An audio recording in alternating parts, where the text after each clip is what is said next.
Clara Whitmore had it all: the corner office, the designer wardrobe, the respect of everyone who mattered.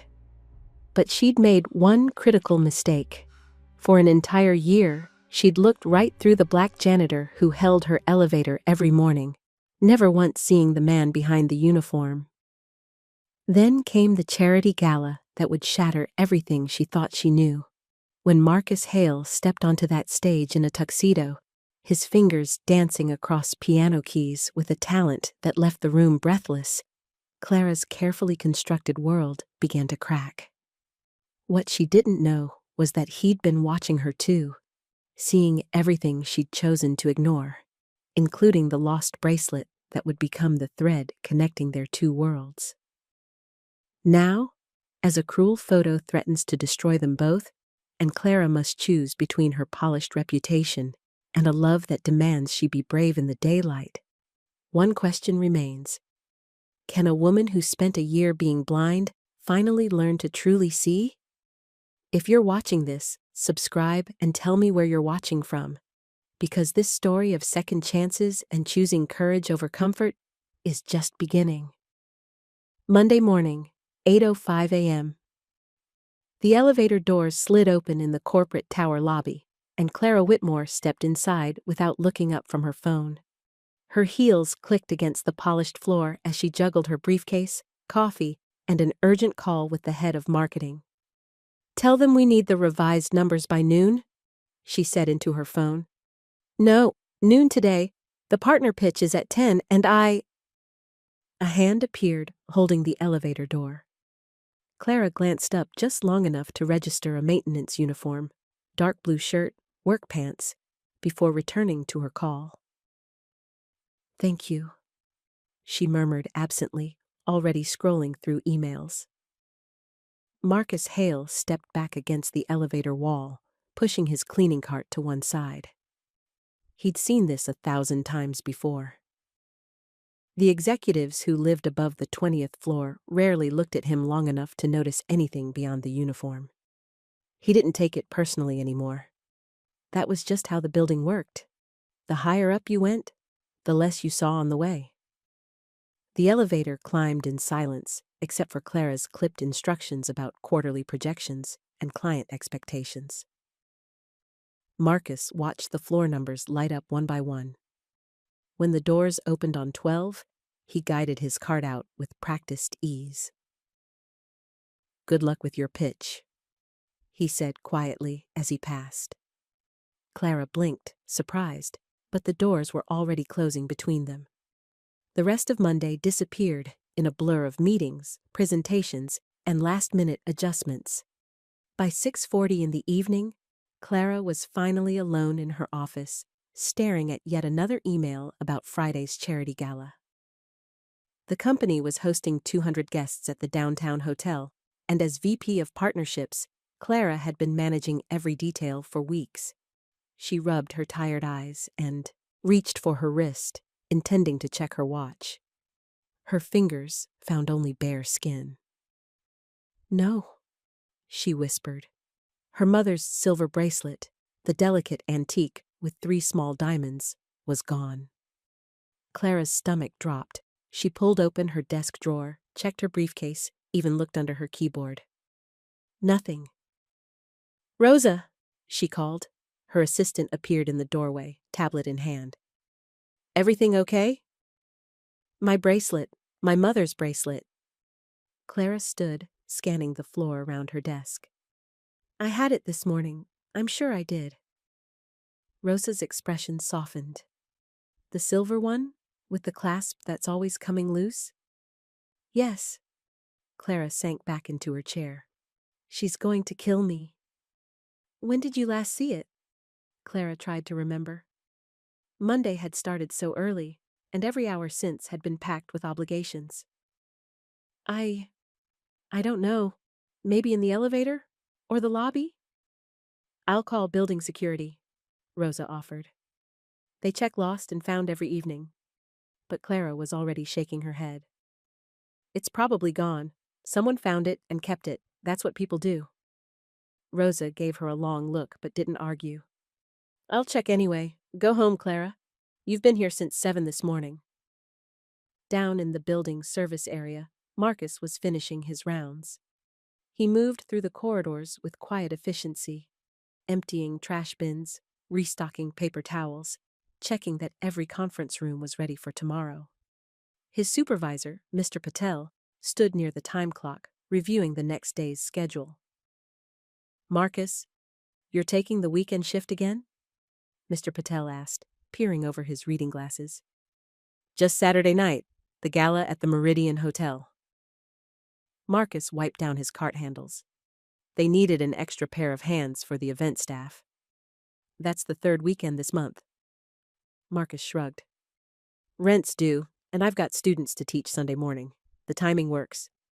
Mr. Patel studied him with the concerned expression of someone who'd worked in the building for 30 years and actually bothered to know people's names. "You work too hard." "I work enough," Marcus replied with a half smile. As he clocked out, Marcus pulled a worn folder from his locker. Inside were pages of sheet music, carefully organized and marked with pencil notes. He ran his thumb along the edge of one page, Chopin's Nocturne in E-flat major. He'd been practicing it for weeks, trying to get the dynamics just right for the small trio he played with on weekends. The gig at the hotel on Friday would pay better than most.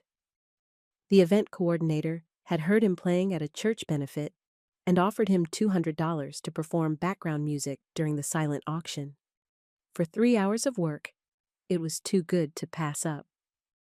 Marcus tucked the folder under his arm and headed for the exit. As he passed the service elevator, something caught his eye, a glint of silver near the baseboard, partially hidden behind a cleaning bucket. He crouched down and picked it up carefully. A bracelet, delicate, clearly expensive, with a clasp that hung open and loose. 3 small diamonds caught the fluorescent light. Marcus turned it over in his palm. Someone was probably looking for this. Someone who could afford to work on the 24th floor but might still care about losing something beautiful. He could turn it in to Mr. Patel, but the lost and found had a spotty track record. Things had a way of disappearing there, especially things that sparkled. And if this bracelet meant something to someone, if it was a family piece or a gift from someone who mattered, then it deserved better than getting shoved in a drawer until the building manager sold it at auction in 90 days. Marcus slipped the bracelet into his jacket pocket and made a mental note to ask Mr. Patel about it tomorrow. In a building this size, finding the owner would take some work, but he'd seen the way people moved through these hallways, how they carried themselves, what they wore, the floors they went to. He'd figure it out. Friday came faster than Clara expected. By 6:30 in the evening, she was standing in the Meridian Hotel ballroom, checking place cards and mentally running through the evening's schedule. The space looked perfect. White tablecloths, tasteful centerpieces, soft lighting that made everything glow. 200 guests would arrive within the hour, each one representing a potential partnership or donor relationship. "Clara, darling." A familiar voice made her shoulders tense. Derek Lang appeared at her elbow, holding a champagne flute he definitely shouldn't have taken from the catering station yet. He was dressed in an expensive suit, his smile polished and too familiar. They'd dated briefly 2 years ago before Clara realized that Derek's charm was as shallow as it was practiced.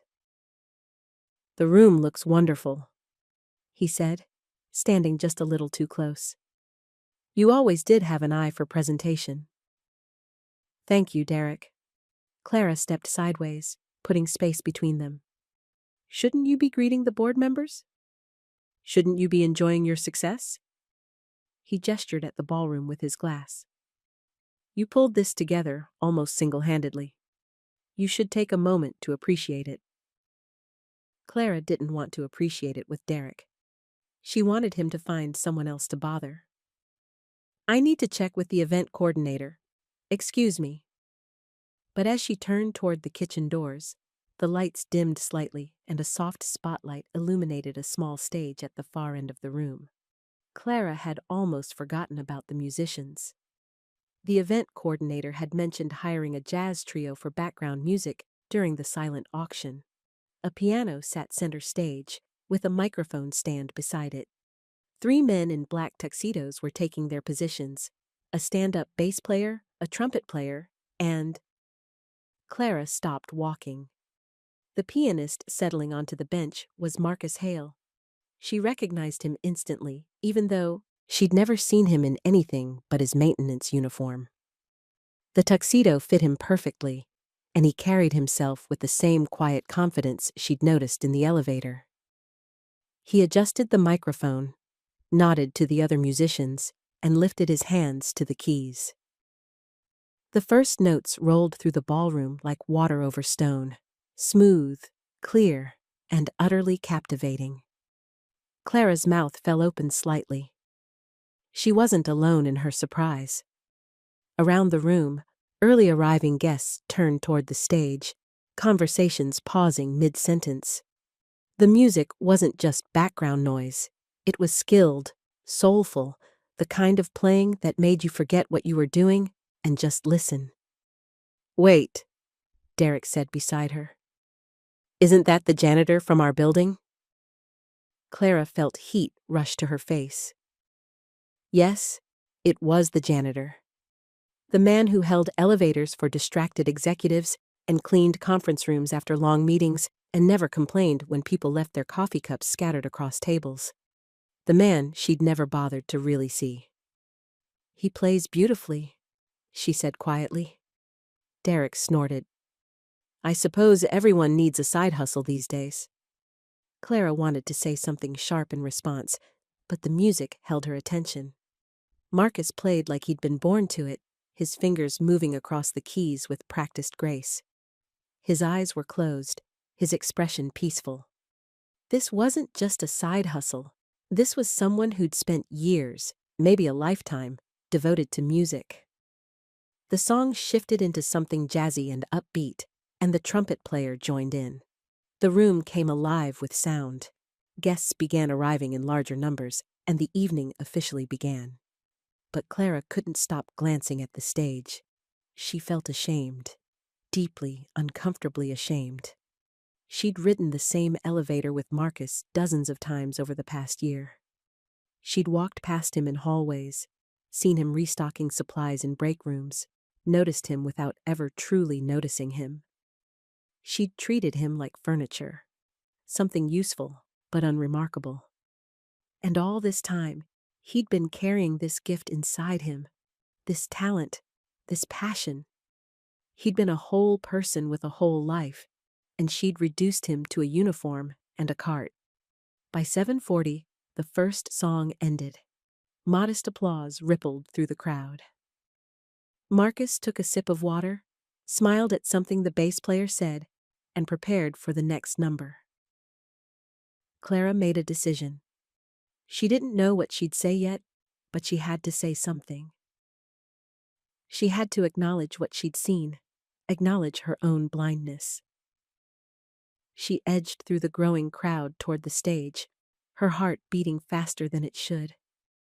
The stage sat slightly elevated at the far end of the ballroom, with a small set of stairs on the left side. Clara waited near those stairs, smoothing her dress and trying to figure out how to approach someone she'd ignored for a year. The trio finished their second song, something bluesy that made several couples start, swaying near their tables. Marcus stood to stretch, rolling his shoulders, and that's when he saw her. For just a moment, something like recognition crossed his face. Then, his expression settled into polite neutrality. "Ms. Whitmore," he said as she climbed the first 2 steps. His voice was even, professional. "Good evening?" "Hi?" Clara's voice came out too soft. She cleared her throat. "You play beautifully. I had no idea. I mean, I didn't know you were a musician." "Thank you." Marcus took another sip of water. "It's just background work tonight. Keeps the room pleasant." He wasn't making this easy. Clara realized she deserved that. I wanted to say something else, too.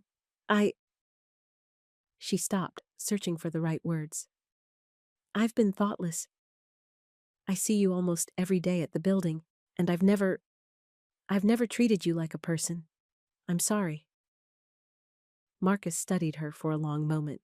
Then, to her surprise, he reached into the inner pocket of his tuxedo jacket and pulled something out. I believe this is yours, he said, holding out his palm.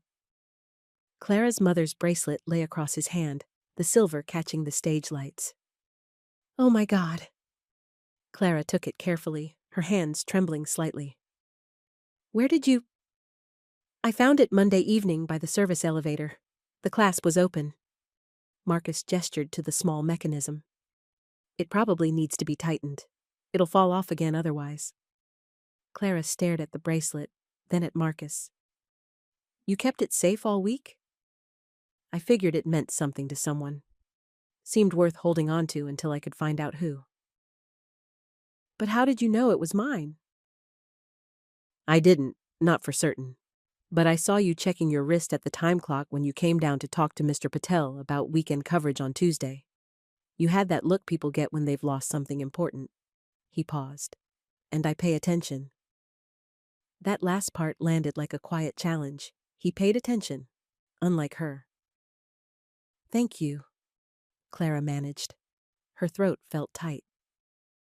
This was my grandmother's. My mother gave it to me when I made VP. She stopped, not sure how to explain what the bracelet meant. Family, history, connection, all the things she'd been too busy to value properly. I'm glad it's back where it belongs, Marcus said simply. The trumpet player called his name, pointing at his watch. The next set was about to start.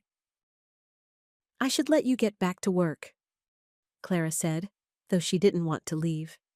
She wanted to know more about this man who saw things she missed, who made music like this, who'd taken care of her bracelet for a week without any promise of reward or recognition. Enjoy the evening, Ms. Whitmore. Clara? She corrected. My name is Clara. Clara, Marcus repeated, and something in his expression softened. I'm Marcus. I know, she said, then caught herself. I mean, I should have known before. I'm sorry. He nodded, accepting the apology without commentary. Then he returned to the piano bench, and Clara descended the stairs on shaking legs. She moved toward the bar at the edge of the room, needing a moment to collect herself. The bracelet felt warm in her palm, heavier than it should be. She fastened it around her wrist carefully, making a mental note to take it to a jeweler Monday morning to fix the clasp. As the music started again, something slow and haunting, Clara stood at the very edge of the crowd and watched Marcus play. She saw the way his shoulders moved with the melody, the way his head tilted slightly when he listened to the bass line, the way his whole body seemed to breathe with the music. She saw him, and for the first time in a very long time, Clara wondered what else she'd been missing. The gala ended just after 10. Clara spent the last hour making rounds, thanking donors and board members, ensuring every important guest felt valued. But her attention kept drifting back to the stage, to the man in the tuxedo who played like he was telling secrets to the piano. By 10:20, the ballroom was nearly empty. The catering staff was breaking down tables, and the trio was packing up their instruments. Clara gathered her clutch and phone, said goodnight to the last stragglers, and headed for the hotel exit. Light rain had started while she was inside. Nothing heavy, just enough to make the sidewalk shine under the streetlights. Clara stood under the valet canopy, waiting for her car and trying to manage her clutch, phone, and the program from the silent auction all at once. She took a step forward, misjudged the curb, and felt her heel catch on the edge of a puddle. Careful, a voice said, and an umbrella appeared over her head. Marcus stood beside her, now wearing jeans and a simple jacket over his white dress shirt. The tuxedo was gone, packed away in the garment bag slung over his shoulder. He held a large black umbrella, keeping the rain off both of them. "Thank you," Clara said, laughing a little at her own clumsiness. "These heels were a bad choice." "They look nice," Marcus said, "but not very practical." They walked together toward the valet station, moving slowly to avoid more puddles. Clara became suddenly aware of how close they were standing, shoulders nearly touching under the umbrella. She could smell his cologne, something subtle and clean, like cedar and rain. "How long have you been playing piano?" she asked.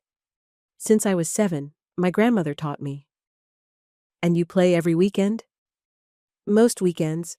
Small gigs like this, church events, sometimes a wedding or anniversary party." Marcus glanced at her. "It's not a career, just something I love." "It should be a career," Clara said. "You're that good." "I appreciate that." His tone was kind but firm. "But I like my life the way it is. I work, I play music, I teach a few kids on Sunday mornings. It's enough." Clara wanted to argue, wanted to tell him he was wasting his talent pushing a cleaning cart, but she caught herself. That was her assumption talking. Her belief that success meant climbing ladders and chasing bigger opportunities. Marcus seemed content. Maybe that was a kind of success she'd never learned to recognize. The valet pulled up with Clara's car, a sleek silver sedan that looked expensive even in the rain. The young man hopped out and held the door open. "This is me," Clara said. "Drive safe," Marcus replied. "Roads get slick when it rains like this." Clara hesitated, one hand on the car door. "Marcus, would you want to get coffee sometime? Just to talk. I'd like to—" "I don't know. Start over, maybe, as actual people who see each other." Marcus considered this. For a moment, Clara thought he might say no, and she wouldn't have blamed him. But then he nodded slowly. "Coffee sounds nice. Leave a note with Mr. Patel at the building. I'll get it on Monday." "Okay." Clara smiled, relief flooding through her. Monday. She slid into her car and watched through the windshield as Marcus folded his umbrella and headed back toward the service entrance. Even in the rain, even carrying a garment bag, an instrument case, he moved with that same quiet grace. Clara pulled away from the curb, her bracelet catching the dashboard lights. For the first time in months, she felt like she'd seen something real, something true, and she wanted more of it. The weekend passed in a blur of articles about donor commitments and thank you emails to board members. Saturday morning, Clara sat in her kitchen with coffee and her laptop, reading about how the Gala had raised 40% more than last year. She should have felt triumphant. Instead, she felt restless. Her phone buzzed with a text from Rosa. "Everyone's talking about that pianist. Where did you find him?" Clara stared at the message. Where did she find him?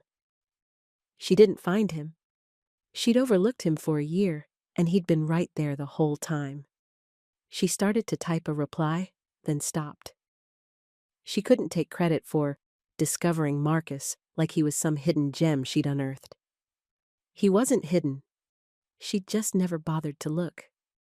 Instead of responding to Rosa, Clara opened a new note on her phone and started typing. "Dear Marcus, thank you again for taking care of my bracelet and for being gracious when I apologized Friday night. I know coffee isn't much, but I'd really like to talk with you, not because you're talented, though you are, and not because I'm trying to book you for company events. I'm not. Just because I'd like to know you as a person." She read it over 3 times, deleted half of it, rewrote the rest, and finally printed it out on nice stationery.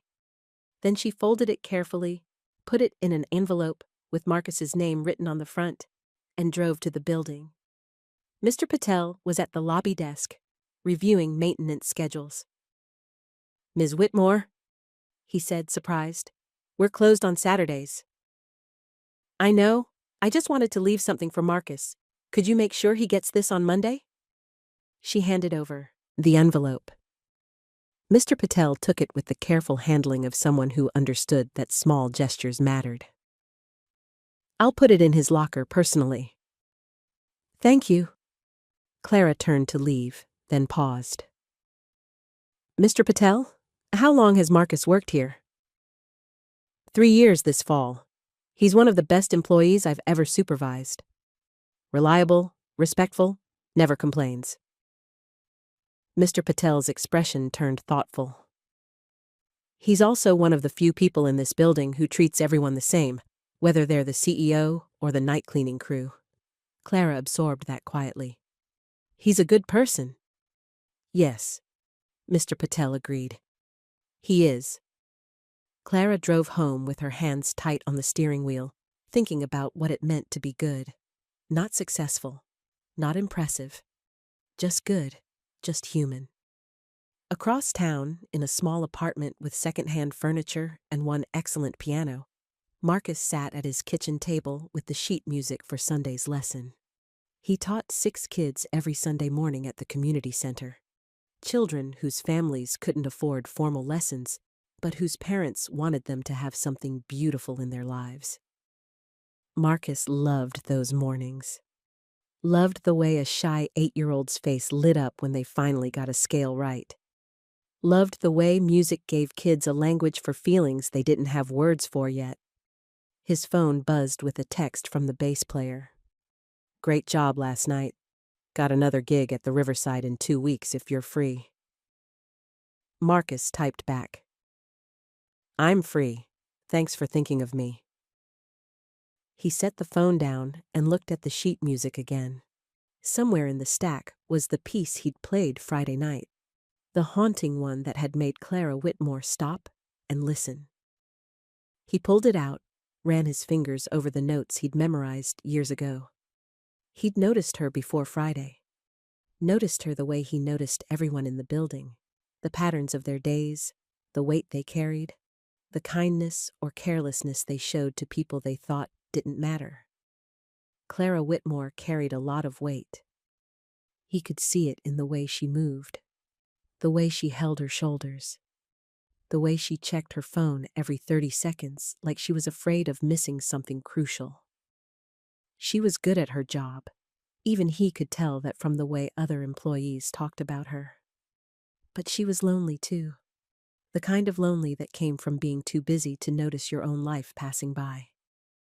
Friday night, she'd noticed him, really noticed, and the apology she'd offered had sounded genuine.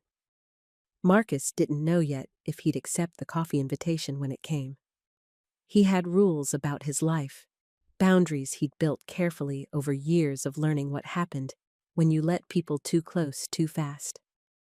But something about the way Clara had looked at him, not with pity, not with surprise, but with genuine regret, made him think maybe she was worth the risk. He'd find out Monday. For now, he had music to practice and students to prepare for. The rest could wait. Monday morning arrived with gray skies and the promise of more rain. Clara woke early, double-checked that her bracelet was secure on her wrist, and headed to the office with a nervous energy she couldn't quite name. By 8:10, she was stepping off the elevator onto the 24th floor. Her assistant stood near her office door, tablet in hand, and an odd expression on her face. "Morning, Rosa. What's wrong?" Rosa glanced around, then gestured for Clara to follow her inside the office. Once the door was closed, she pulled up something on her tablet and handed it over without a word. Clara stared at the screen. It was the company's internal chat platform, the one everyone used for quick messages and team updates. Someone had posted a photo in the main channel, the one that reached everyone in the building.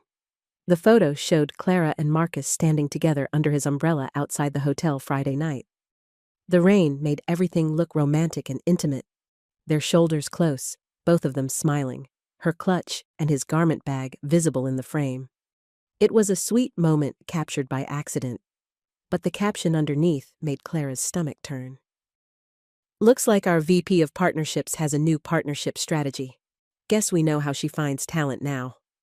The comment thread below was already 20 messages deep. Some people defended her. Others made jokes. A few suggested she was using Marcus for some kind of diversity publicity stunt. Clara's hands trembled as she scrolled through the responses.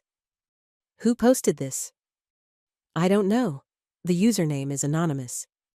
Rosa took the tablet back gently.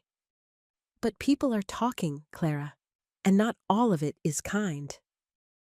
Clara sank into her desk chair. She felt sick. Not because she'd been caught doing something wrong. She hadn't done anything wrong. But because this photo, this moment, would now follow Marcus everywhere.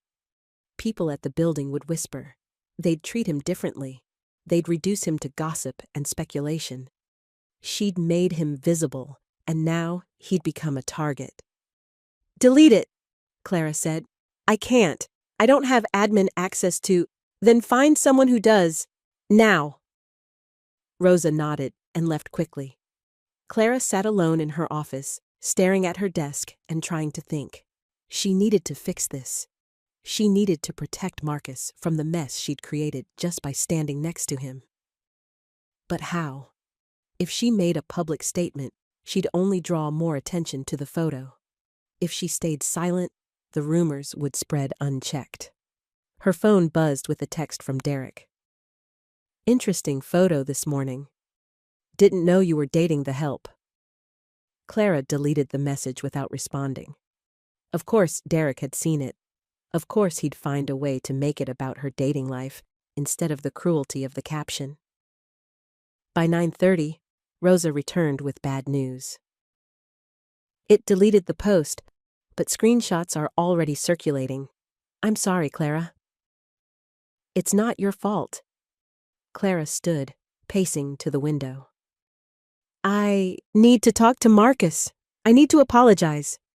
For what? You didn't post that photo. No, but I asked him for coffee, and now his name is being dragged through office gossip because someone saw us together. Clara pressed her palm against the cool glass. He deserves better than this. Rosa watched her for a moment, then spoke carefully. Clara, can I say something? Always. The problem isn't that you were nice to him. The problem is that someone in this building thought it was funny to mock both of you for it. Rosa crossed her arms. Don't apologize for being human. Apologize for whatever you need to apologize for, but don't let them make you feel wrong for seeing someone. Clara turned from the window. I ignored him for a year, Rosa, a whole year, and the first time I actually noticed him, I turned him into gossip. Then talk to him, not to the chat thread, to him. Clara nodded slowly. That was exactly what she needed to do. At 12:05, Clara went down to the lobby and asked Mr. Patel if Marcus was working. The building manager gave her a long look, the kind that said he'd already heard about the photo. He's on his lunch break, probably at the diner next door. Thank you. Clara started toward the exit, then paused. Mr. Patel? Did he get my note? He did. Read it this morning. Clara waited for more, but Mr. Patel just returned to his paperwork, leaving her to figure out the rest on her own. The diner next door was a small place with cracked vinyl booths and coffee that tasted like it had been sitting on the burner too long. Clara had never been inside before. She scanned the room and found Marcus in a corner booth, eating a sandwich and reading something on his phone. She walked over slowly, giving him time to see her coming. Marcus looked up. His expression was calm but guarded. Clara. Can I sit?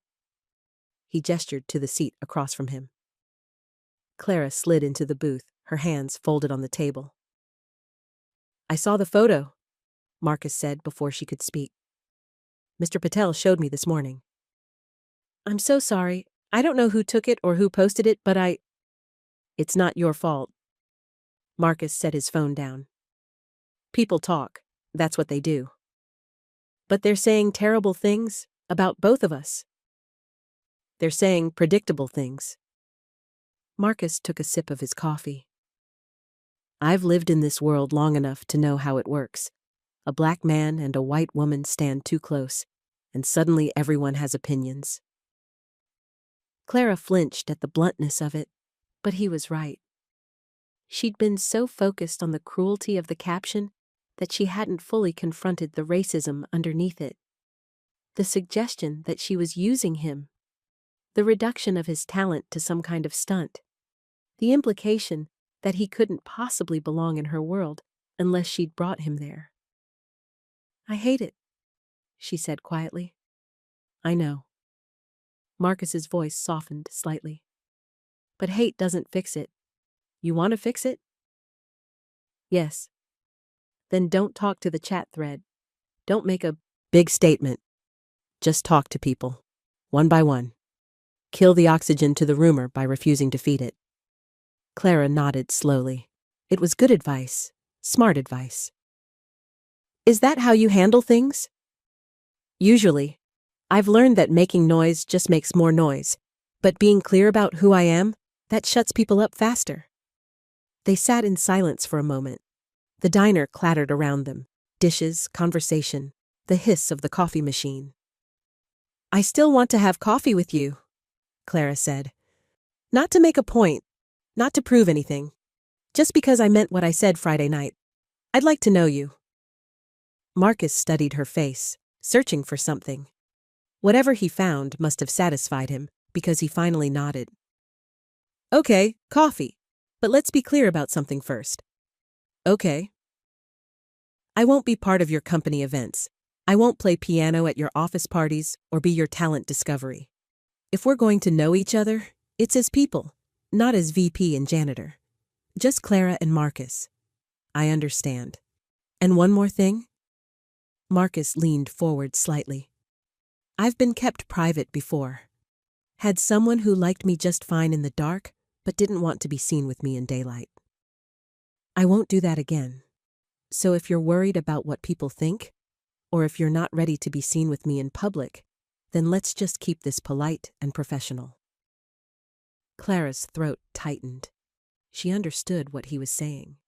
He was protecting himself from being someone's secret, from being reduced to something shameful. I'm not ashamed, she said firmly. I'm angry that someone hurt you with that photo, but I'm not ashamed of standing next to you. Marcus held her gaze for a long moment. Then he picked up a pen from the table, wrote something on a napkin, and slid it across to her. His phone number. Text me, he said. We'll figure out a time. Clara took the napkin carefully, like it was something precious. Thank you for giving me a chance. Thank you for asking. Marcus glanced at his watch. I need to get back. Lunch break's almost over. They stood together. Clara wanted to say more, wanted to promise she'd be better, do better, see better. But words felt too small for what she was trying to express. So instead, she just said, I'll text you tonight. I'll be waiting, Marcus replied. He left first, heading back toward the building. Clara stayed in the booth for another few minutes, staring at the napkin with his number written in neat, careful handwriting. She'd been given a second chance. She wasn't going to waste it. That afternoon, Clara did exactly what Marcus had suggested.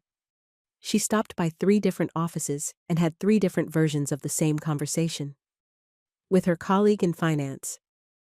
That photo this morning was taken out of context. Marcus is someone I met at the gala, and yes, I'd like to get to know him better. But the caption was cruel, and I hope you'll help me shut down that kind of talk. With the woman who ran HR. I want to make sure Marcus feels safe in this building. If anyone gives him trouble because of that photo, I need to know about it. With Derek, who leaned against his office door with that smug smile. If you have something to say about my personal life, Derek, say it to my face, but leave Marcus out of it. Derek's smile faded. I didn't post that photo. But you laughed at it. I saw your text. Clara, come on, it was a joke. It wasn't funny. Clara kept her voice level. Marcus is a good person who did nothing wrong. And I'm done with people treating him like he's less than human just because he works maintenance. Derek shifted uncomfortably. I didn't mean anything by it. Then be more careful with your words. She left before he could respond. By the end of the day, Clara felt exhausted, but slightly more in control. The rumor was still out there, but at least she'd done something instead of hiding. At 6:45 that evening, she texted Marcus from her car. Hi, it's Clara. Are you free Wednesday evening? There's a diner near the building, neutral ground. His response came 5 minutes later. Wednesday works. 6:30? Perfect. See you then. Clara drove home feeling lighter than she had all day. She'd faced the gossip. She'd set boundaries. And she had a plan to see Marcus again, this time on purpose. Now she just had to figure out what to say when they were sitting across from each other with nothing but honesty between them. Tuesday morning brought more tension. The chat thread had been deleted, but the damage lingered. Clara noticed people whispering when she walked past, saw the way conversation stopped when she entered break rooms. By 9:10, she was tired of it. She closed her office door and called her mother. Evelyn Whitmore answered on the second ring. Clara, is everything all right? I need to talk to you about something. Of course. Come for dinner tonight. I'm making soup. That evening, Clara sat at her mother's small kitchen table, steam rising from a bowl of chicken and vegetable soup. The evening news played softly in the background, and the whole room smelled like garlic and thyme. So, Evelyn said, settling into the chair across from Clara, what's troubling you? Clara told her everything: the gala, the bracelet, the umbrella in the rain, the photo, the caption, the cruel comments, Marcus's boundaries and his honesty, the coffee date on Wednesday that felt like it mattered more than it should. Evelyn listened without interrupting, her hands wrapped around her own bowl of soup. When Clara finished, her mother was quiet for a long moment. Do you like who you are with him? Evelyn finally asked. Clara blinked. What? When you're with Marcus, do you like the person you become? Or are you performing for him? Clara thought about that. She remembered standing in the diner yesterday, promising him honesty. She remembered the way she'd confronted Derek, instead of letting the comments slide. She remembered feeling, for the first time in months, like she was doing something real instead of managing appearances. I like who I am with him, Clara said softly, or who I'm trying to be. Evelyn smiled. Then that's your answer. But what about the gossip? What about people at work who think I don't know, slumming or making some kind of statement? Clara. Evelyn reached across the table and took her daughter's hand. People will always have opinions. The question is whether you're willing to be brave in small, public ways, whether you're willing to stand next to someone even when it's uncomfortable. I am, Clara said firmly. Then show him that, not with grand gestures, just with consistency. Clara squeezed her mother's hand. Thank you. And Clara, bring him to dinner soon. I'd like to meet the man who returned your bracelet and taught you to see people again. Clara laughed, feeling tears prick her eyes. I will, if he'll come. She left her mother's house that night with a container of leftover soup and a steadier heart. When she got home, she placed the bracelet on the table beside her keys and looked at it for a long time. The clasp was still loose. She'd take it to the jeweler tomorrow. But tonight, she just wanted to remember how it had felt to see something lost, returned to her carefully, kindly, by someone who had no reason to care, except that he did. Wednesday arrived with cold sunshine and the first real hint of autumn in the air. Clara spent the day trying to focus on work, but her thoughts kept drifting to the evening ahead. At 6:20, she left the office and walked to the diner next door. Marcus was already there, sitting in the same corner booth as Monday. He wore dark jeans and a button-down shirt, and when he saw her, he stood politely until she sat down. "Hi," Clara said, suddenly nervous. "Hi." Marcus smiled, and some of the tension in her chest eased. They ordered coffee, terrible diner coffee that neither of them really wanted, and for a few minutes, they just talked about easy things. The weather, the traffic, the fact that the diner's menu hadn't changed in probably 30 years. Then Marcus said, "Tell me something real about yourself. Not work stuff, something that matters." Clara thought about it. "My mother gives me leftovers every time I visit because she thinks I don't eat enough. She's probably right. I work so much that I forget to take care of basic things." Marcus nodded. "My grandmother used to do that. She'd make me sit at her table every Sunday and eat a proper meal, even after I moved out. She said food was how she showed love when words weren't enough." "Is she still—" "She passed 3 years ago. Heart failure."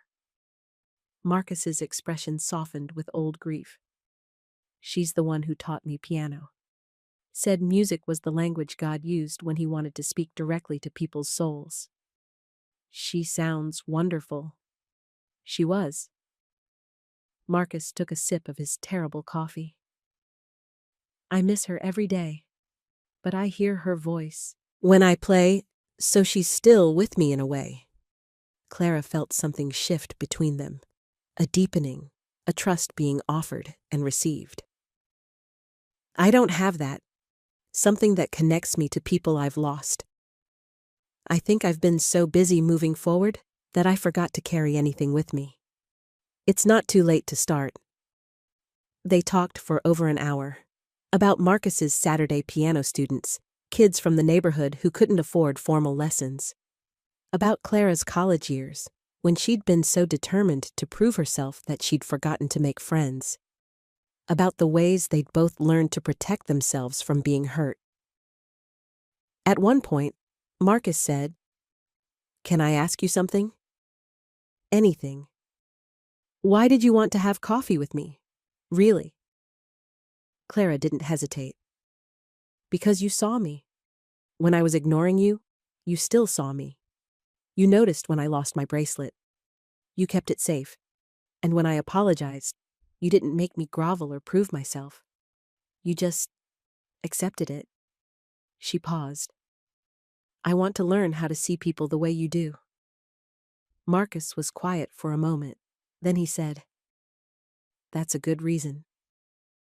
At 7:35, as they stood outside the diner in the cool evening air, Clara said, "Can we do this again?" "Yes." Marcus didn't hesitate either. "But let's be clear about something." "Okay.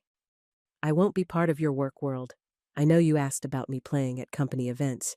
The answer is no, not because I'm ashamed of my job, but because I need to keep those parts of my life separate. Work is work, music is mine, and whatever this is between us—" He gestured between them. "That's ours, not theirs."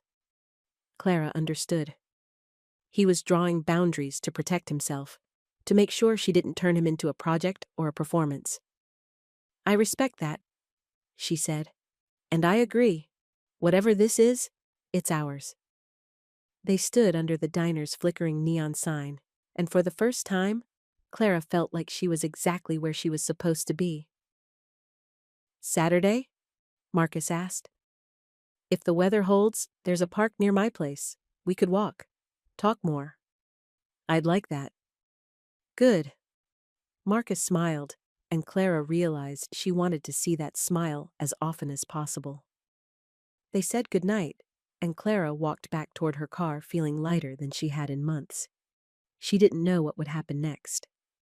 Didn't know if this fragile thing between them would grow or collapse under the weight of other people's opinions. But she knew she wanted to try. And that was enough for now.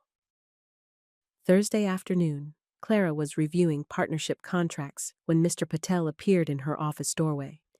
She looked up, surprised. The building manager rarely came to the executive floors. "Ms. Whitmore, do you have a moment?" Of course. Clara gestured to the chair across from her desk. Is everything all right? Mr. Patel sat down carefully. I wanted to talk to you about Marcus. Clara's heart sank. If this is about the photo, it's not. Mr. Patel held up a hand. Not directly. I just wanted to tell you something, in case it matters. Okay. 3 years ago, Marcus was offered a touring opportunity, a chance to play piano professionally with a jazz ensemble that travels the country. Good money, real exposure, the kind of opportunity most musicians dream about. Clara leaned forward. What happened? He turned it down. His younger brother was going through a hard time. Addiction, legal troubles. Marcus stayed here to help him get back on his feet. Took the maintenance job because it had steady hours and good benefits, and he could still teach music on the side. Clara felt something tighten in her chest. Did his brother? He's doing better now. 2 years sober, has a job in construction. But Marcus gave up that tour to be there for him. Mr. Patel looked at her steadily. Loyalty looks like sacrifice from far away. I thought you should know that about him. Thank you for telling me. Mr. Patel stood to leave, then paused at the door. He's a good man, Ms. Whitmore. One of the best I've known. Whatever you're building with him, it's worth protecting. After he left, Clara sat alone in her office for a long time. She thought about Marcus turning down a dream to take care of his brother. She thought about the way he'd kept her bracelet safe for a week, the way he taught kids who couldn't afford lessons, the way he'd set boundaries to protect his dignity. She pulled out her phone and texted him. Will you play me Home on Saturday? The song that feels like home to you. Anywhere you choose. His response came quickly. Yes, I know just the place. Clara smiled and returned to her contracts. But her mind was already on Saturday, on whatever Marcus would show her, on the song that would tell her who he was when no one was performing. Saturday arrived with clear skies and the kind of autumn sunshine that made everything look softer around the edges. Clara woke early, changed clothes 3 times, and finally settled on jeans and a comfortable sweater. She wanted to look nice, but not like she was trying too hard. At 4 o'clock, she met Marcus at the entrance to Riverside Park, a neighborhood green space she'd driven past 100 times but never actually visited. He was waiting on a bench near the gate, wearing a dark jacket and a smile that made her feel like she'd made the right choice in coming. Hi, she said, suddenly shy. Hi yourself. Marcus stood, and they fell into step together naturally, walking the paved path that wound through trees just beginning to turn gold and red. They talked about small things first. Clara told him about her mother's soup and the leftover container that had lasted 3 days. Marcus told her about his Sunday students and how one of the boys had finally mastered a scale he'd been struggling with for weeks. His face just lit up, Marcus said, his voice warm with pride. Like he'd discovered something magic inside himself. That's why I teach. For those moments. You're good with kids? I try to be. They deserve someone who sees what they can become, not just what they are right now. Clara thought about that, about being seen for potential instead of performance. I think adults need that too. Yeah, Marcus agreed quietly. I think they do. They walked for almost an hour, the conversation flowing easily between comfortable silences. Clara found herself watching the way Marcus moved through the park, how he nodded to other walkers, how he paused to let an elderly woman with a cane pass, how he seemed completely present in each moment instead of rushing toward the next one. She'd spent so much of her life rushing. It felt strange and wonderful to just be here, moving slowly, letting time unfold naturally. At 6 o'clock, Marcus led her off the main path toward a community center tucked between 2 old oak trees. The building was small and modest, with faded paint and a hand-lettered sign that read, Riverside Community Center, all welcome. This is where I teach, Marcus explained. They let me use the space for free as long as I volunteer a few hours a month helping with programs. Inside, the lobby was quiet and smelled like old books and lemon cleaner. Against one wall sat a battered upright piano, its wood scarred and its ivory keys yellowed with age. Marcus approached it like he was greeting an old friend. He ran his fingers along the top, then sat on the worn bench and tested a few notes.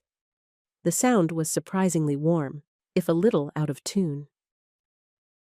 This is where I learned that music isn't about perfect instruments or fancy concert halls, Marcus said. It's about what you bring to it, what you're willing to give. Clara pulled a folding chair closer and sat down, her hands folded in her lap. I'm ready. Marcus looked at her for a moment, something vulnerable in his expression. Then he turned to the keys and began to play. The song was simple at first, a gentle melody that reminded Clara of rain on windows and Sunday mornings and her grandmother's kitchen when she was small. But as Marcus played, the music deepened, became richer. She could hear longing in it, and loss, and something else she couldn't quite name. Hope, maybe, or resilience. Clara felt tears prick her eyes. She blinked them back, not wanting to interrupt, but one escaped anyway and traced down her cheek. The song ended softly, the last notes hanging in the air like a question. That was beautiful, Clara whispered. Marcus turned on the bench to face her. My grandmother taught me that one. She'd play it every evening after dinner. Said it helped her remember where she came from even when life got hard. He paused. It's called Going Home. It's not about a place. It's about finding the people who see you and choosing to be with them. Clara wiped her cheek. Thank you for sharing it with me. Thank you for listening. They sat in the quiet lobby for a few more minutes, neither of them in a hurry to leave. An older man, the custodian, Clara guessed, passed through with a mop bucket and nodded approvingly at Marcus. Sounded good, son, the man said. Thanks, Mr. Howard. As they walked back through the park toward the exit, Clara said, Can I ask you something? Go ahead. Mr. Patel told me about the touring offer you turned down, for your brother. Marcus's expression shifted, not closed, but careful. He told you about that? He said loyalty looks like sacrifice from far away. I think he wanted me to understand who you are. Marcus was quiet for a moment, watching the path ahead. My brother needed me. The tour would have meant months on the road, and he was barely holding on. So I stayed. He glanced at her. I don't regret it. Family matters more than opportunities. Do you ever wonder what would have happened if you'd gone? Sometimes, but not in a way that hurts. Marcus stopped walking and turned to face her fully. I've learned that life isn't about the big moments everyone sees. It's about the small choices you make when no one's watching. Staying with my brother was the right choice. Teaching kids on Sunday mornings is the right choice. Working maintenance to pay my bills while I play music on weekends, that's the right choice for me. Clara heard what he wasn't saying, that he didn't need her to save him, or change him, or offer him something better. He'd built a life he valued, and it was enough. I understand, she said, and I admire that. They reached the park exit as the sun began to set, painting everything in shades of orange and pink. Marcus walked her to her car, and they stood in the parking lot not quite ready to say goodbye. Can I see you again this week? Clara asked. Maybe Wednesday? Same diner? I'd like that. Marcus hesitated, then added, Clara, I need to tell you something. Her heart quickened. Okay. I've been kept private before. Had someone who cared about me in theory but didn't want to be seen with me in public? She had reasons. Her family wouldn't approve. Her friends would judge. All that. His voice was steady but firm. I won't do that again. So if this is something real, if we're going to keep seeing each other, then it has to be real in public too. Not hidden, not secret. Clara felt the weight of what he was saying. He was asking her to choose courage over comfort, to stand beside him even when it was hard. I understand, she said. And I promise you, if we're together in daylight. No hiding. Marcus searched her face, then nodded. Okay, Wednesday at the diner. Wednesday, Clara agreed. She drove home with her windows down, letting the cool evening air rush through the car. The song Marcus had played kept running through her mind, that gentle, aching melody about going home. She thought about what home meant. Not a place, he'd said. People who see you. Clara wanted to be someone who saw clearly, who chose people over appearances, kindness over comfort. She wasn't there yet, but she was trying. And that, she thought, was a start. Monday morning brought a new challenge. Clara arrived at the office to find the internal chat buzzing again. Not about her this time, but about the upcoming quarterly review. Budget cuts were coming, and rumor had it that the maintenance staff would be reduced. By 9:30, Clara was in the HR director's office. Is it true? She asked. Are we cutting maintenance positions? Janet, the HR director, sighed. The board wants to contract out cleaning services. They say it'll save money. What about the people who work here now? People like Marcus Hale? Janet's expression softened. Clara, I know you've become friendly with him, but this is a business decision. It's a bad business decision. Marcus is reliable, respectful, and does excellent work. Contracting out means we'll lose consistency and quality. I agree with you, but it's not my call. Clara left the office feeling helpless and angry. She couldn't fix this with a conversation or a boundary. This was about money and corporate decisions made by people who'd never once noticed the man who kept their building clean. At lunch, she texted Marcus. Can we move Wednesday to tonight? I need to talk to you about something. His response came quickly. Everything okay? Not really. 7 p.m. at the diner? I'll be there. That evening, Clara arrived at the diner early and ordered 2 coffees. When Marcus slid into the booth across from her, she could see the concern in his eyes. What's going on? He asked. Clara told him about the budget cuts and the plan to contract out maintenance. She watched his face carefully, but Marcus just nodded slowly, unsurprised. It happens, he said. Companies do this all the time. But it's not right. You're good at your job. You care about the building and the people in it. Clara, Marcus's voice was gentle.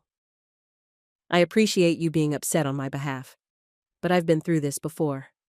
I'll find another job. Maybe something with better hours, actually. You shouldn't have to. Maybe not, but that's how it works. He took a sip of his coffee. I'm not asking you to fix this. I just need you to understand that my job doesn't define me. If I lose it, I'll be okay.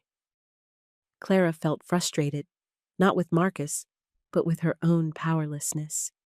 She wanted to protect him, to use her position to shield him from this. But he was making it clear that he didn't need protection. He needed respect. I hate feeling useless, she admitted. You're not useless. You're just learning that you can't control everything. Marcus reached across the table and briefly touched her hand. That's actually a good thing to learn. They sat in silence for a moment, his hand warm over hers. Clara felt the weight of his calm acceptance, his refusal to let circumstances define him. Can I at least write a recommendation letter? She asked. For when you apply to other positions? Marcus smiled slightly. Yeah, that would help. They spent the rest of the evening talking about other things, lighter things. Marcus told her about a student who'd composed her first simple melody, just 4 bars of music that made the girl's mother cry with pride. Clara told him about her mother's insistence on meeting him soon. "She wants to make you dinner," Clara said. "She thinks anyone who returns lost bracelets deserves a proper meal." "I'd like that," Marcus said. "Your mother sounds wonderful." "She is. She's the one who taught me that kindness matters more than success." "Smart woman."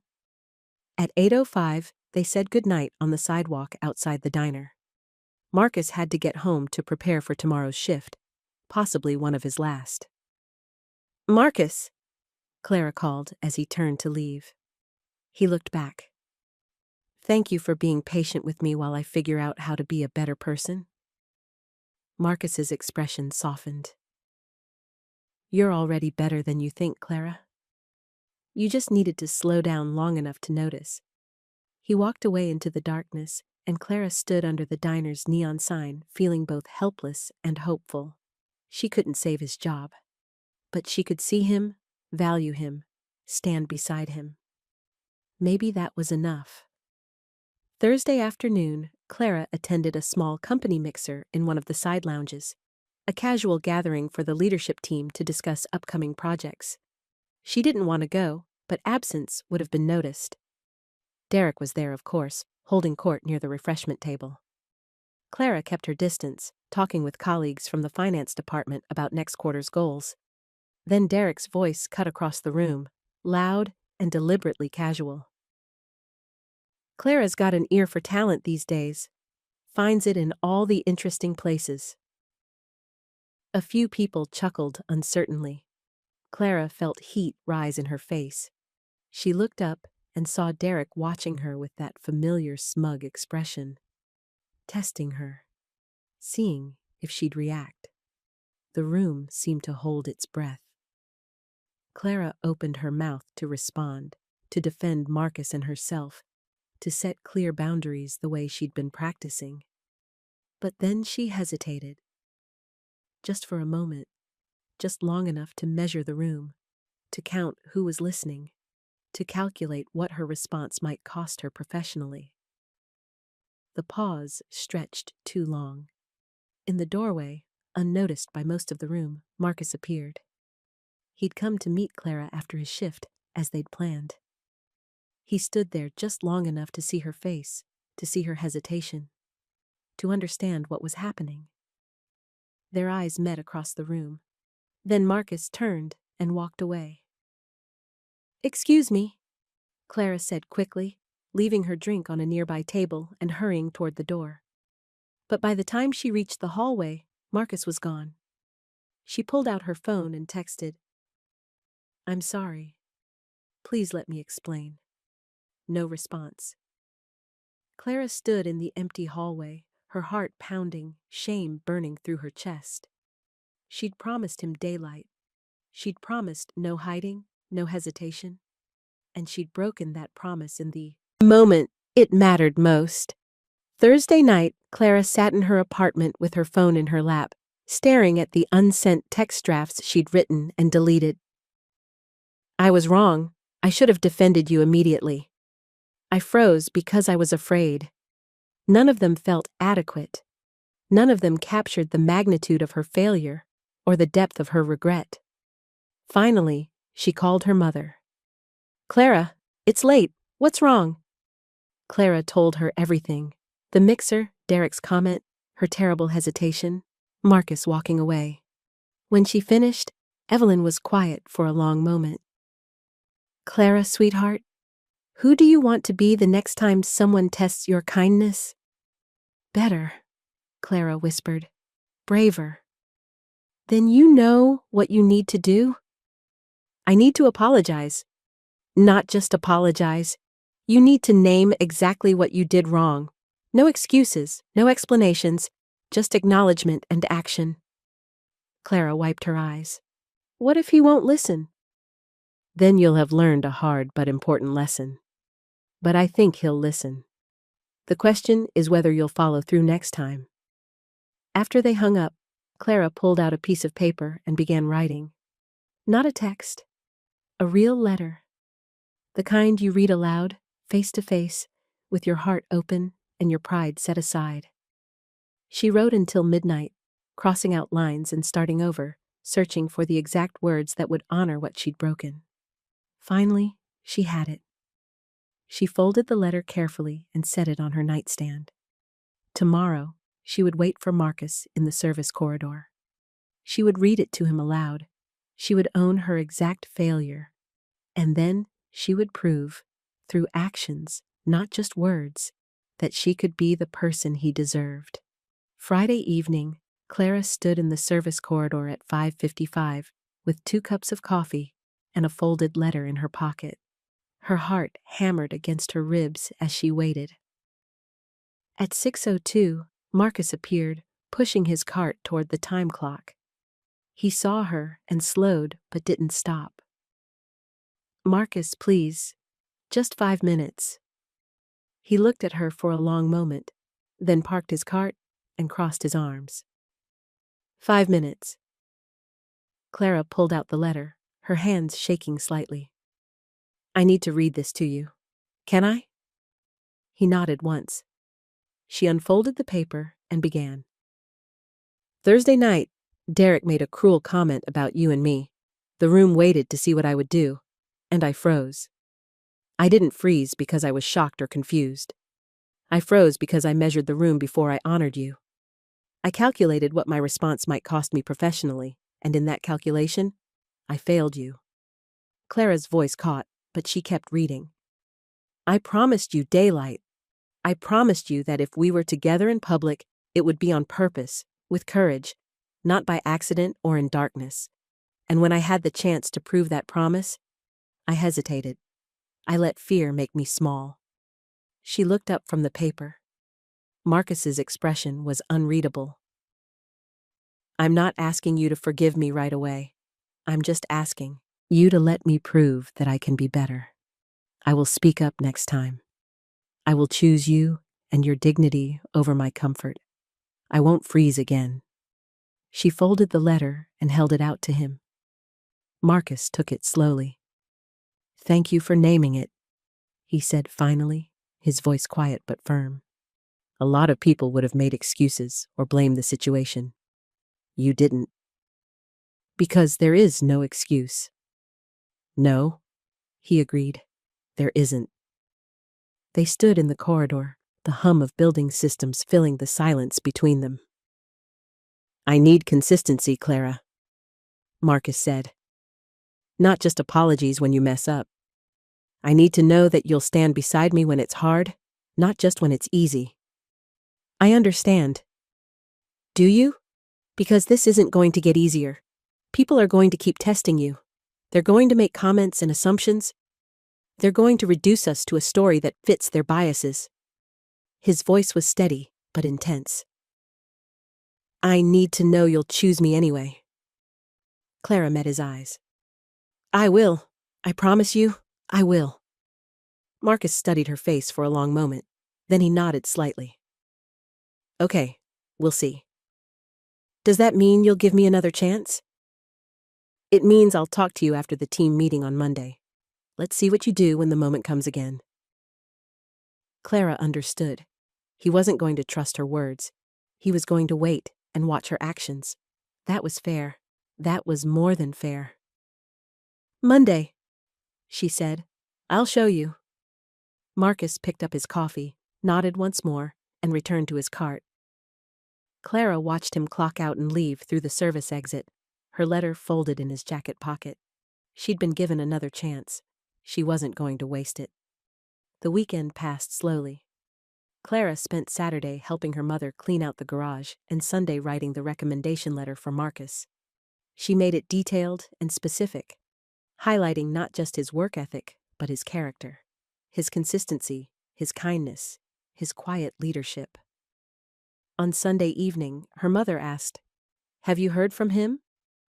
"No, but I don't expect to until after Monday's team meeting." "Are you ready?"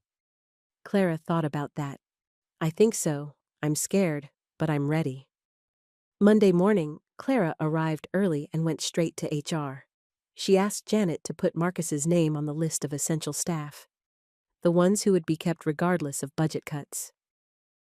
"I can't guarantee anything," Janet warned.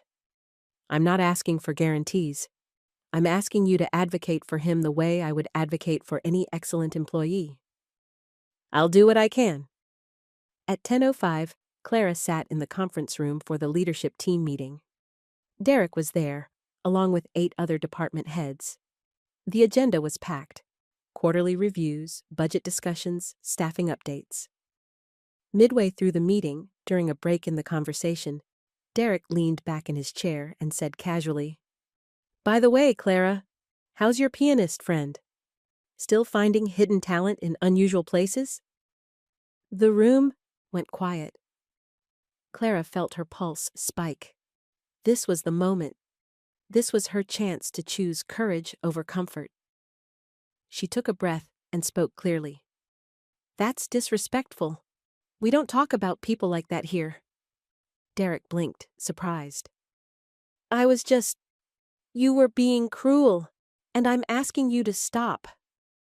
Clara kept her voice calm but firm. "Marcus Hale is a skilled musician and an excellent employee. He deserves respect, not mockery, and so do I." Rosa, taking notes at the end of the table, looked up with shining eyes.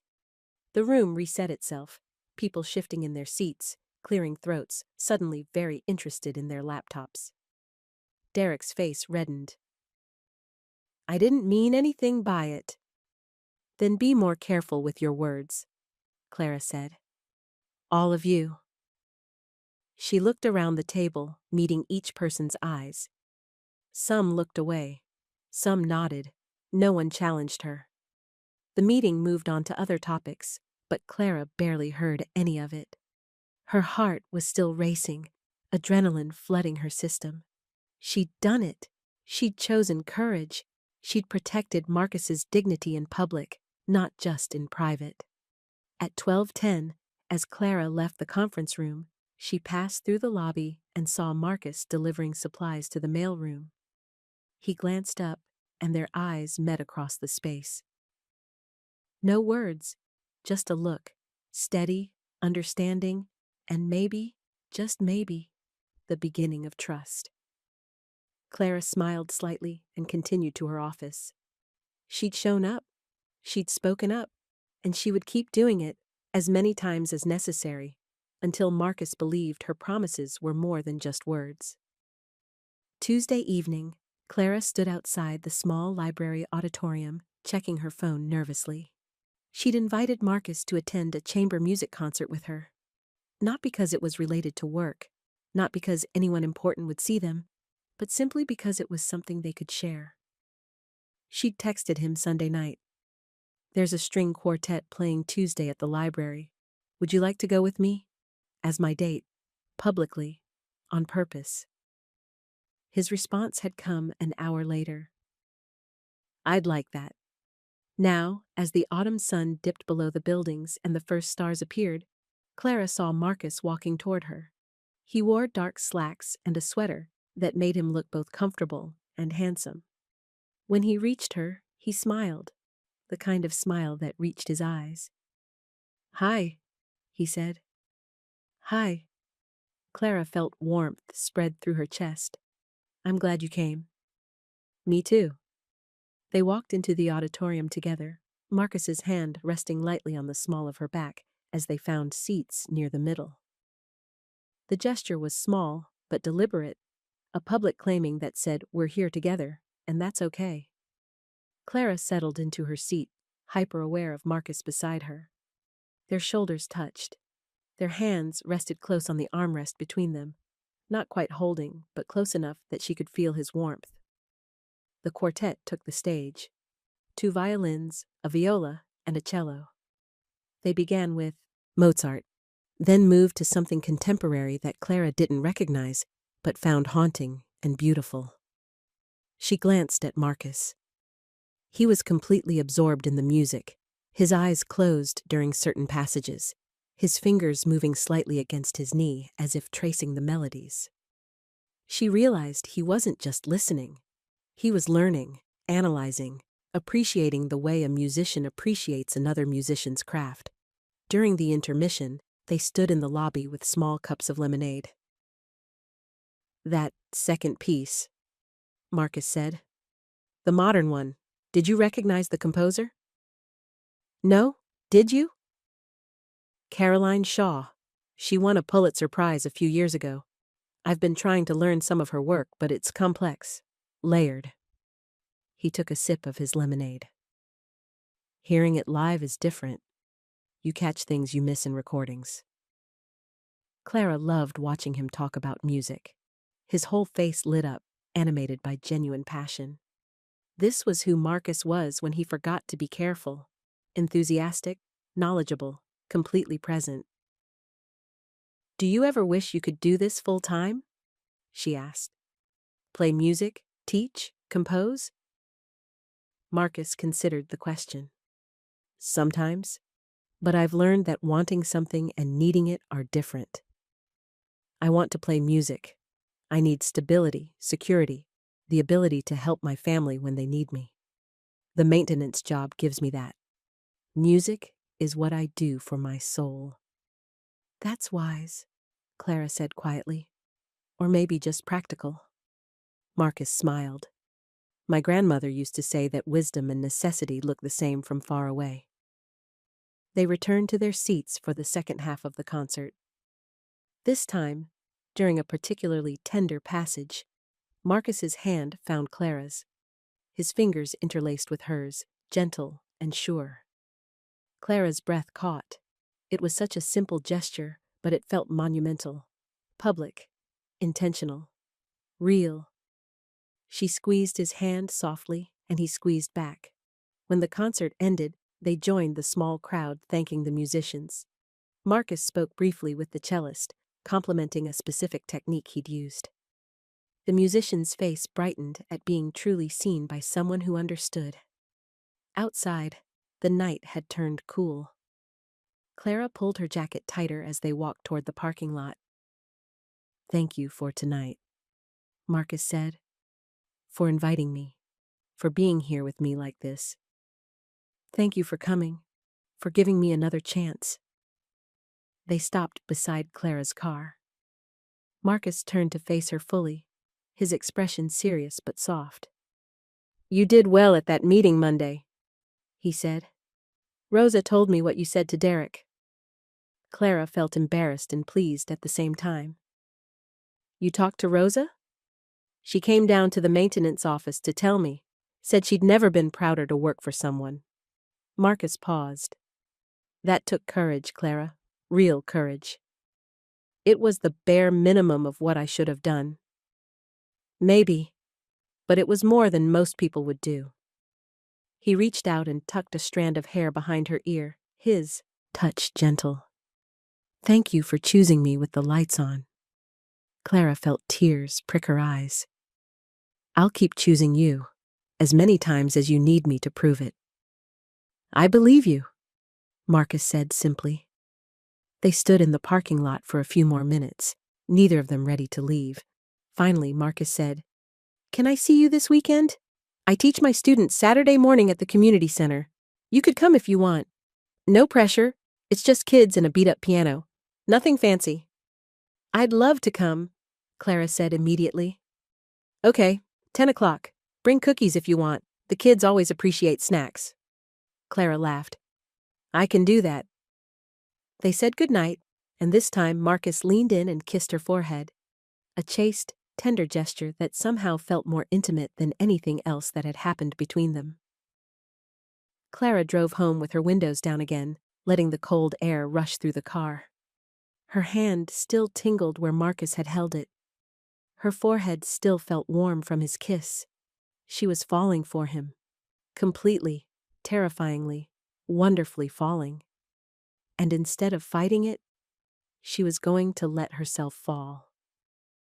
Saturday morning, Clara arrived at the Riverside Community Center at 9:50 with 24 homemade chocolate chip cookies. She'd stayed up late Friday night baking them, wanting to contribute something real to Marcus's world. Inside the community room, Marcus was setting up folding chairs around the old, upright piano. He looked up when she entered, and his smile made the early morning and the baking completely worth it. "You made cookies," he said, clearly pleased. "I told you I would." Clara set the container on a nearby table. "Are they going to show up?" "They always show up. Music gives them something school doesn't. A place where mistakes are just part of learning."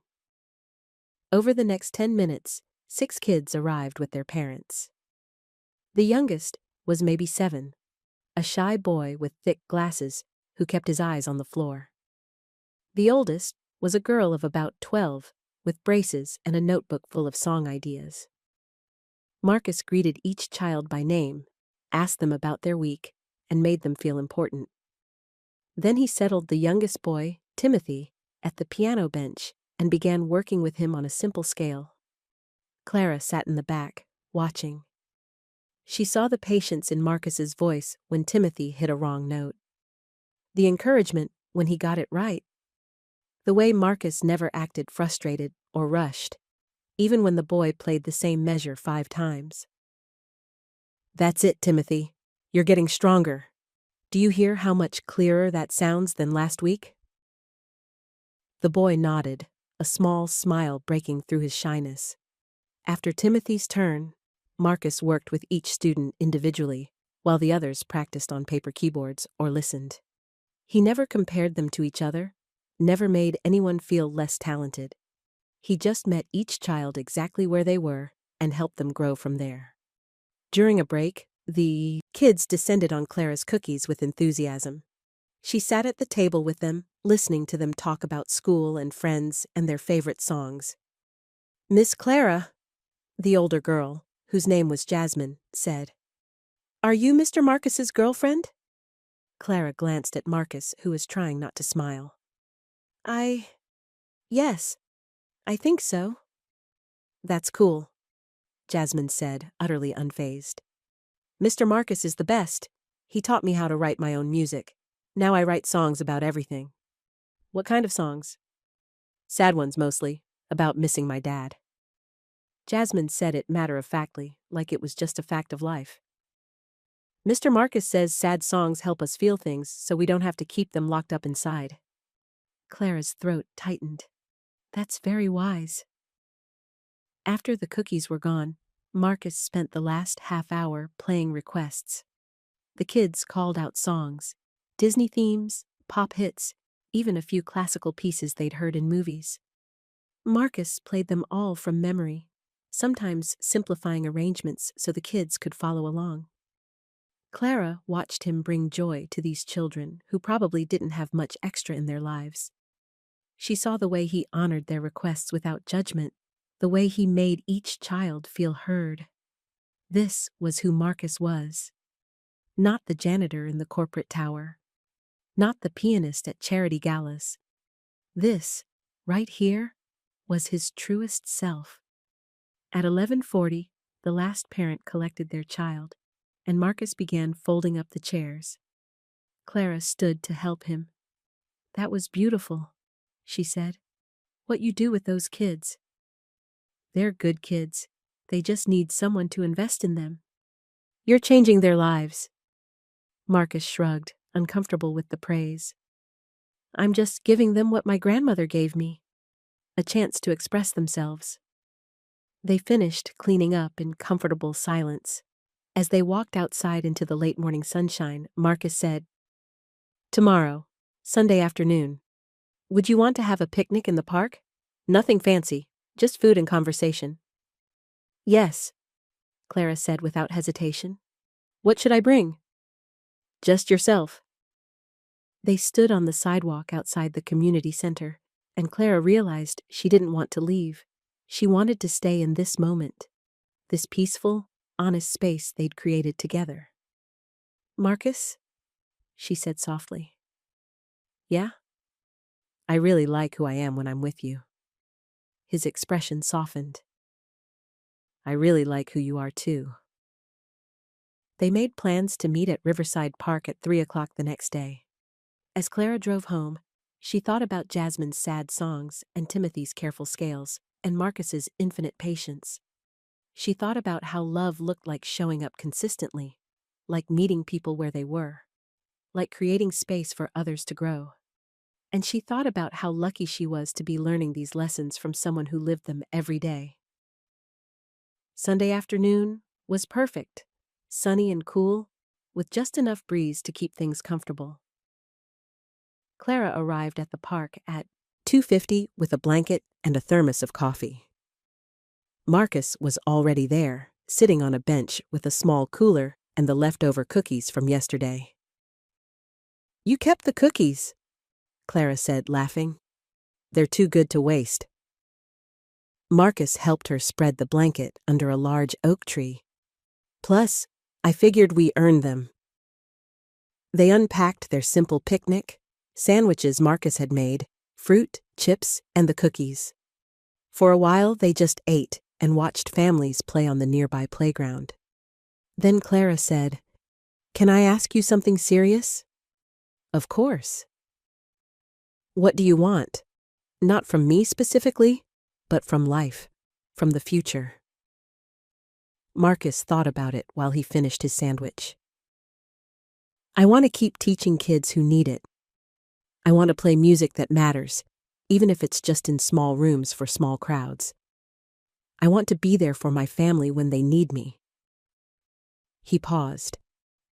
"And I want to be with someone who sees me, all of me, and chooses to stay anyway." Clara felt her heart squeeze. "That's beautiful." "What about you? What do you want?" Clara looked out at the park, considering the question honestly.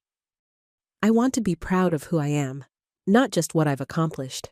I want to build relationships that mean something instead of just networking contacts. I want—" She stopped, searching for the right words. "I want to be brave enough to love people more than I love my image." "You're getting there," Marcus said gently. "Am I?" "Yeah. You showed up for those kids yesterday without needing credit. You defended me in that meeting without needing applause. You're learning." They talked for over an hour about small futures and big hopes, about Marcus's brother, who was doing better, but still struggled sometimes, about Clara's mother, who was already planning a dinner to welcome Marcus properly into their lives, about the possibility of Marcus finding a better job, maybe one with daytime hours that would give him more time for music. At one point, Clara asked, "What would a proud public moment look like to you? What would feel right?" Marcus considered it. "Just being next to you when it matters, not hiding, not being introduced as my friend when I'm more than that. Just being included in your life in a normal way." "I can do that," Clara promised.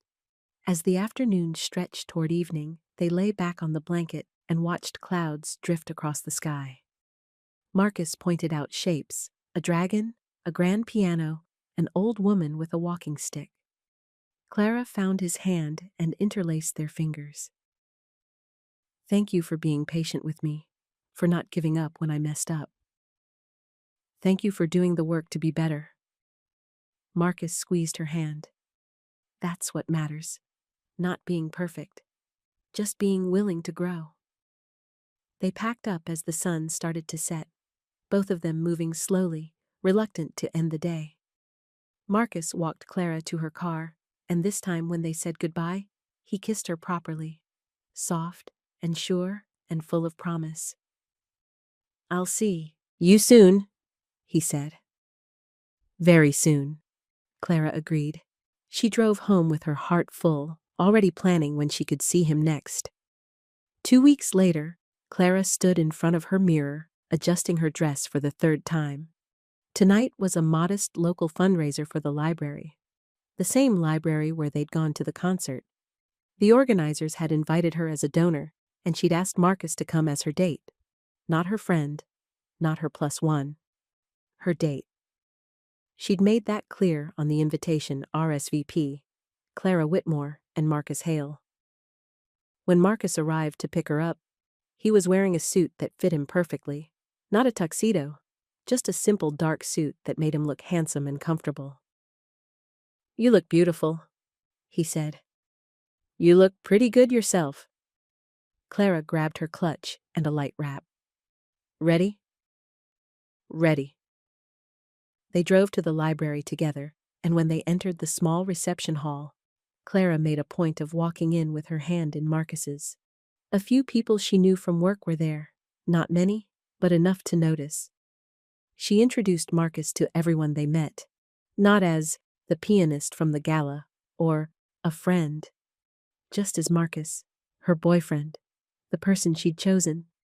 Some people were surprised, a few seemed uncomfortable, but most were just polite and welcoming, the way people are when something is presented as normal and unremarkable. Derek was notably absent. Clara had heard through Rosa that he'd been asked to be more professional in team meetings. She hoped he was learning, but either way, she was done letting his opinions matter. Midway through the evening, they ran into Janet from HR. "Clara and Marcus, good to see you." Janet smiled warmly. "Marcus, I have good news. We're keeping your position. Full-time, with better hours. You'll be moving to the day shift starting next month." Marcus's eyes widened. "Really?" "Really. Clara's recommendation was very thorough, and when we looked at your record, it was clear we'd be foolish to let you go." After Janet walked away, Marcus turned to Clara. "You did that." "I just told the truth about you," Clara said. "The rest was your own merit." Marcus pulled her into a quiet corner, away from the crowd. "Thank you for advocating for me, for seeing me. Thank you for letting me try again when I didn't deserve it." They stood close, foreheads nearly touching, and Clara felt the weight of everything they'd built together. The mistakes and apologies, the small, brave choices, the consistency that had slowly become trust. "I love you," Clara whispered, surprising herself. Marcus's expression softened with joy. "I love you too." They kissed there in the corner of the library reception hall, not caring who saw, not hiding, not hesitating. Just two people choosing each other with the lights on. Friday evening, 1 week later, Clara stood in her mother's dining room, setting the table for 3. Evelyn was in the kitchen, making final adjustments to the roast chicken and vegetables. "Is he nervous?" Evelyn called from the kitchen. "I don't think so, but I am." Clara straightened a fork for the 3rd time. "Why? I'm going to love him." "I know, I just want this to go well." At 7:30, the doorbell rang. Clara opened it to find Marcus standing on the porch with a bouquet of sunflowers and a shy smile. "For your mother," he said, holding out the flowers. Clara kissed his cheek. "She's going to love those. Come in." Dinner was easy and warm. Evelyn asked Marcus about his music, his students, his family. Marcus asked Evelyn about her work as a retired nurse, her garden, her recipe for the perfect roast chicken. They talked about the bracelet, how Marcus had kept it safe, how Evelyn had given it to Clara when she made VP, how it had belonged to Clara's grandmother originally. "It means something that you took care of it," Evelyn said to Marcus. "Not everyone would have bothered." "It clearly mattered," Marcus replied simply. "Things that matter deserve care." After dinner, they sat in the living room with coffee and leftover pie. Evelyn told stories about Clara as a child, how she'd always been determined, always pushing herself to be perfect, always afraid of disappointing anyone. "She's learning to be gentler with herself," Evelyn said, smiling at her daughter. "Thanks in part to you, I think." Marcus glanced at Clara. "She's teaching me things too, like how to let people help me. I'm not great at that." "None of us are," Evelyn said wisely. At 9:05, Marcus walked Clara to his car to say goodnight. They stood in the driveway under the stars, holding hands. "Your mother is wonderful," Marcus said. "She really likes you. I could tell." "Good. Because I'm planning to be around for a while. Clara leaned against him, feeling safe and seen and completely herself. Good, because I'm planning to keep you. They kissed slowly, taking their time, and Clara thought about how far they'd both come. From ignored glances in an elevator to this tender, honest, chosen love. 1 week later, on a Tuesday evening, Clara and Marcus sat in their usual booth at the diner. Between them on the table was a sheet of paper with a list they'd made together. Things we've learned. Apologize with specifics, not excuses. Choose each other in public, not just private. Keep dates simple and real, value consistency over grand gestures. See people fully, not just the roles they play. They'd been reviewing the list, talking about how they wanted to move forward, how they wanted to keep growing together. The server, an older woman who'd seen them here dozens of times now, refilled their coffee mugs and smiled. You two are my favorite couple, always so polite to each other. After she left, Marcus said, Should we add be polite to servers to the list? Clara laughed. I think that falls under see people fully. Fair point. Outside, rain had started again, the same gentle rain that had brought them together that first night after the gala. They looked at each other and smiled, remembering. We should share an umbrella, Clara said. We should, Marcus agreed. They paid their bill and stood to leave. At the door, Marcus took the umbrella from the stand, the same black one he'd used that first night. I left this here on purpose, he admitted. After that first time, figured if you ever came back, we'd have an excuse to share it again. Clara felt her heart swell. That's very romantic. I have my moments. They stepped out into the rain together, huddled close under the umbrella. The sidewalk was slick and shining, reflecting the neon lights from the diner and the street lamps above. They walked slowly, in no hurry to reach Marcus's car. The rain fell softly around them, and somewhere in the distance, music drifted from an open window. Do you think we'll keep coming here? Clara asked. Even when things get easier? I hope so, Marcus said. This is where we figured out how to be honest with each other. Seems worth honoring.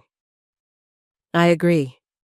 They reached his car and stood beside it, still under the umbrella, reluctant to separate. I love you, Marcus said, his voice steady and sure. I love you too, Clara replied, meaning it with her whole heart. They kissed in the rain, water dripping from the edges of the umbrella, their bodies close and warm against the cool night air. And Clara thought about how love wasn't about perfect moments or grand gestures. It was about showing up consistently, about choosing each other when it was hard, about seeing and being seen fully and honestly. It was about sharing an umbrella in the rain and meaning it. 3 months later, Clara stood in the lobby of the corporate tower on a Monday morning, waiting for the elevator. Beside her stood Marcus, now working the day shift as building maintenance supervisor. He wore the same uniform, but everything else had changed. They'd arrived separately, Clara from her apartment, Marcus from his, but they'd meet for lunch later. That was their routine now. Simple, consistent, real. The elevator doors opened, and they stepped inside together. This time, when Clara looked at Marcus, she really saw him. And when Marcus looked at her, she saw herself reflected back. Not the polished VP, not the image she'd built, but the person she was learning to be. Brave, kind, honest. Good morning, Marcus said with a small smile. Good morning, Clara replied. The elevator climbed, and they rode in comfortable silence, knowing they'd find each other again at lunch, and again after work, and again tomorrow. They'd built something real, something that would last. And it had started with the simplest thing, with one person finally learning to see another. The doors opened on the 12th floor, and Marcus stepped out with his cart. "See you at noon," he said. "See you at noon," Clara agreed. The doors closed between them, but this time, it didn't feel like an ending. It felt like a promise. The end.